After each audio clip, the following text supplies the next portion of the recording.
खत्म इश्क का मतलब पूछ लिया है।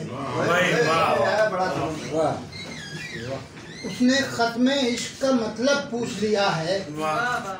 मैंने लिखा है, जब कोई चेहरा ध्यान में आकर मन आंगन में फूल खिला दे, जब कोई नाम लबों को छू कर क्या कहने धड़कन की तरतीब भुला दे। क्या बात है, क्या बात है, क्या बात है।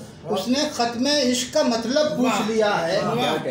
मैंने लिखा है, जब कोई चेहरा ध्यान में आकर मन आंगन में फूल खिला दे, जब कोई नाम लबों को छू कर धड़कन की तरतीब भुला दे, जब कोई जज्बा कारे जुनू से आतिश को गुलजार बना दे।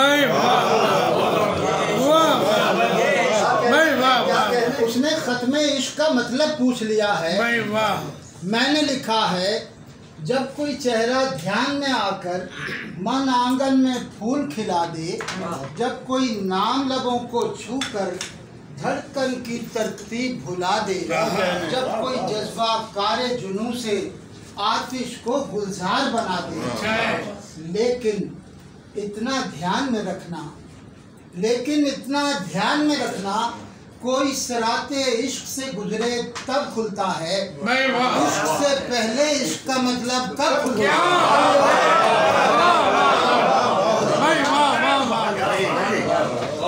अपने इश्क का मतलब पूछ लिया है। मैंने लिखा है, जब कोई चेहरा ध्यान में आकर मन आंगन में फूल खिला दे, जब कोई नाम लबों को छूकर धड़कन की तरतीब भुला दे, जब कोई जज्बा कारे जुनू से आतिश को गुलजार बना दे। लेकिन इतना ध्यान में रखना, कोई सिराते इश्क से गुजरे तब खुलता है, इश्क से पहले इश्क का मतलब कब खुलता है।